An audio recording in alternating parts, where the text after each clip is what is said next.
I heard you told me on the phone the other day. You said you don't even have a house. That's how rich you are. You don't even have a house. You're a nomad right now? How is that?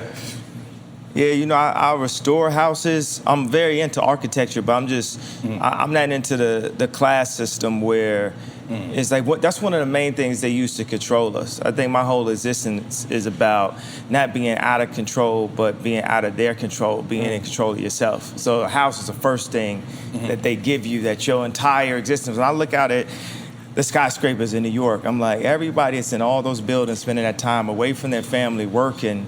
Right. One of the main thing is the idea of a house. Security. Yeah, security. Because I remember saying I was arguing with this one publicist, and I told the person now I wasn't gonna have a house.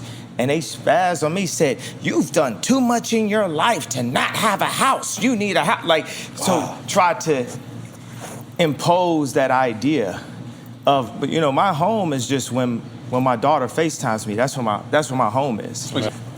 I heard that it's like trust fund kids that's kind of on the same wave right now, that they being homeless on purpose. Right.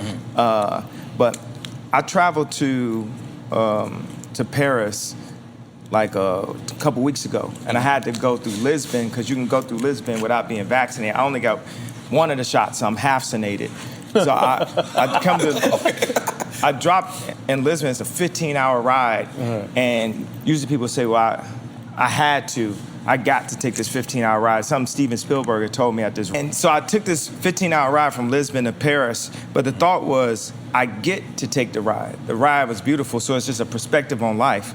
Like when I go through just the different changes in my life, my family, a friend of mine said, "Are you sad?" And when I really thought about it, I started to look at life like it was a video game. I'm like, every part of it is really lit. Right. The things that hurt you, the things that you're happy about, the things that push your ego, that support your ego, the things that down your ego. Like I've been saying this like for a couple weeks, like ego and anger love to hang out, they best friends. Oh, absolutely. Going to Paris, I get there and I get to the Ritz Hotel and they say they ain't got no rooms.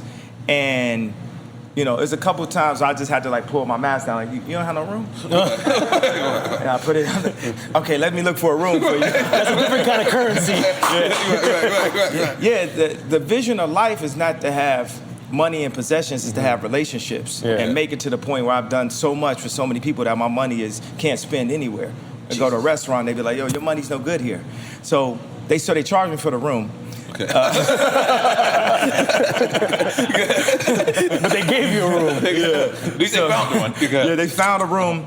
And then the next day, the CEO of Balenciaga came to pick me up. The CEO of Balenciaga picked me up. Now, I came with, all I got is this little bag. That's like my house. And my house changes in size depending on how big my bag is.